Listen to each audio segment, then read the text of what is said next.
वाली आधी घरवाली। सिमरन की छोटी बहन विभा माँ के होते हुए भी सिमरन के ही पीछे लगी रहती थी। सिमरन, आ गई हो तो इसे खाना खिला दो। बोल रही है तुम जब तक नहीं खाओगी ये भी नहीं खाएगी। क्या है विभा, तुम खा लिया करो ना, मुझे ऑफिस से आने में देर हो जाती है। और कोई छोटी बच्ची तो हो नहीं तुम जो खाना भी नहीं खाती हो कि दीदी आएगी तो ही खाऊंगी। हाँ, छोटी बच्ची ही समझ लो। और एक बात, जब आपको पता है कि मैं आपके बिना नहीं खाती हूँ तो रोज रोज क्यों बोलती हो? अरे क्या है ये, दोनों बहनें कम माँ बेटी ज्यादा लगती हो। अरे दीदी की शादी हो जाएगी तब क्या करेगी बोल? जब होगी तब की तब देखेंगे। मैं तो दीदी के साथ ही रहूंगी हमेशा। दोनों की शादी ऐसे घर में कर देंगे जहाँ दो भाई हो। खैर, मामला आया गया हो जाता है। एक दिन सिमरन के पापा जब घर आते हैं, तुम लोगों के लिए अच्छी खबर है। वर्मा जी है ना मेरे दोस्त, उन्होंने सिमरन बेटी के लिए रिश्ता बताया है। बहुत अच्छा लड़का है, सिमरन को भी पसंद कर लिया है और कल वो लोग आ रहे हैं सिमरन को देखने अपने घर। सिद्धांत अपने माता पिता के साथ सिमरन को देखने आता है। उसे सिमरन अच्छी लगती है और शादी तय हो जाती है। सिद्धांत की माँ कहती है, अब तो हम लोग ले जाएंगे जल्द ही अपनी सिमरन को यहाँ से। अरे हाँ, क्यों नहीं, आपकी ही है अब तो हमारी बेटी। दूर खड़ी विभा सब सुन रही होती है। अब तो दीदी की शादी हो जाएगी, फिर तो वो चली जाएंगी। दीदी के बिना मैं कैसे रहूंगी? कुछ न कुछ तो करना ही होगा जिससे दीदी की शादी ही ना हो। सभी के जाने के बाद क्या शादी के बाद दीदी हम लोगों के साथ नहीं रहेंगी? अरे नहीं तो फिर क्यों रहेगी, शादी हो जाएगी तो अपने घर चली जाएगी ना। तो मैं भी जाऊंगी उनके साथ, मेरा भी सामान पैक कर देना। अरे कैसे बात कर रही हो विभा, दीदी के ससुराल छोटी बहन नहीं जाती। हाँ, कभी कभी जाकर मिलाना और रोज फोन पर भी बात कर लेना, ठीक है? नहीं पापा, आप तो जानते हैं मैं दीदी के बिना खाना भी नहीं खाती, ना ही मुझे उनके बिना नींद आती है। सिमरन बहन की बात सुनकर इमोशनल हो जाती है। अगले दिन से विभा खाना खाना छोड़ देती है। लोगों के लाख समझाने के बाद भी विभा ना खाती है ना ही सोती है। अंत में हार मानकर सिमरन सिद्धांत से मिलती है। सिद्धांत, मेरे मम्मी पापा ने बचपन से ही विभा और मुझे साथ रखा। वो मुझसे बहुत जुड़ी है। मुझे उसकी टेंशन रहेगी शादी के बाद, क्योंकि वो मेरे बिना नहीं रह सकती है। अरे ये तो छोटी सी बात है, वो हम लोगों के साथ हमारे घर में रह सकती है। जब उसकी अकल आ जाएगी या वो समझ जाएगी कि तुम्हारा घर वो नहीं बल्कि ये है, तो हम उसे घर छोड़ आएंगे, ठीक है? सिमरन खुश हो जाती है क्योंकि वो यही चाहती थी। वो माँ पिता से बात कर लेती है। अरे कैसी बात कर रही हो सिमरन, भला बेटी के ससुराल में हम छोटी बहन को कैसे भेज दे? जमाना क्या कहेगा? अरे तू पागल हो गया है, मना कर दे। इस शादी में इन लोगों का तो ये चलता ही रहेगा, कभी बहन यहाँ आ रही है, कभी वो बहन के पास जा रही है। अरे शादी हो रही है, कोई मजाक थोड़ी ना हो रहा है ना बाबा ना। माँ कैसी बात कर रही हो? सिमरन से मैं जुड़ाव महसूस कर रहा हूँ और इतनी सी बात के लिए इतनी अच्छी लड़की को कैसे छोड़ सकता हूँ? सिद्धांत की भी जिद होती है कि वो सिर्फ सिमरन से ही शादी करेगा, और होता भी वैसा ही है। सिद्धांत और सिमरन की शादी हो जाती है और दहेज में आ जाती है विभा।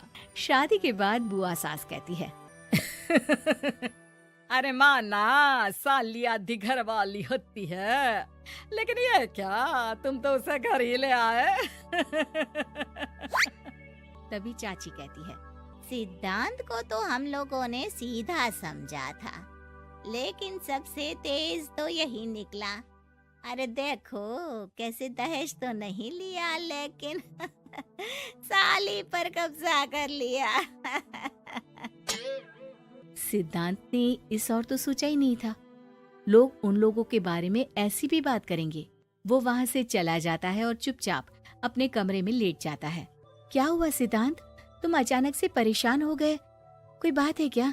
अरे नहीं, वो थक गया था ना, शादी की सारी तैयारी और रस्मों के बीच, सोच रहा हूँ थोड़ा आराम कर लूं। हाँ ठीक है, आप लेट जाइए, मैं विभा का बेड लगा देती हूँ जमीन पर। क्या? वो यहाँ सोएगी? हाँ, बताया तो था कि उसे नींद नहीं आती मेरे बिना। तो तुम आराम से लेटो ऊपर, हम लोग नीचे बिछा लेते हैं। अरे नहीं नहीं, तुम दोनों आराम से लेटो ऊपर, मैं माँ पापा के रूम में जा रहा हूँ।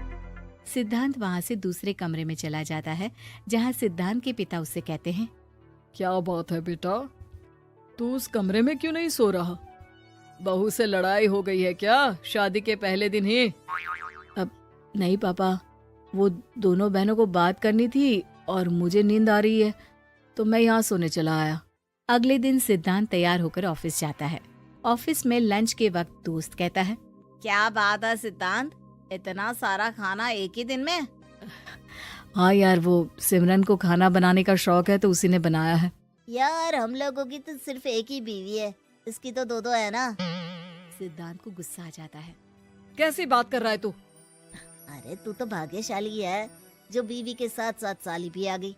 अरे साली लोगों की तो आधी घरवाली होती है, तुझे तो पूरी की पूरी मिल गई।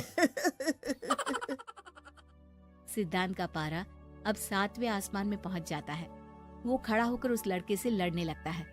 हाँ, मेरी शादी में मेरी बीवी के साथ मेरी साली भी आई है, ये सच है, लेकिन सिर्फ कुछ समय के लिए, क्योंकि उसने सिमरन को बचपन से ही माँ की तरह देखा और यूं अचानक वो सिमरन से अलग नहीं रह सकती थी। इसलिए सोचो, अगर मेरी बीवी उसके लिए माँ का स्थान रखती है तो मेरा दर्जा क्या हुआ? तभी वहाँ बॉस आ जाता है। माफ करना सिद्धांत, यहाँ इस मेंटल लेवल के लोग हैं, जरूरी नहीं साली सिर्फ आधी घरवाली ही हो, कभी वो छोटी बहन तो कभी बेटी भी होती है। वेल डन सिद्धांत। सिद्धांत को अब ऑफिस में कोई कुछ नहीं कहता, लेकिन आस पड़ोस का वो तो वही हाल रहता है। सिद्धांत ऑफिस से घर की ओर आ रहा होता है कि रास्ते में उसे अपनी कॉलोनी का दोस्त मिल जाता है। क्या बात है, चेहरे की चमक बता रही है, शादी से बड़ा खुश है तू, क्यों? हाँ यार, अच्छी लड़की और अच्छा परिवार मिलना कहाँ होता है जल्दी आजकल।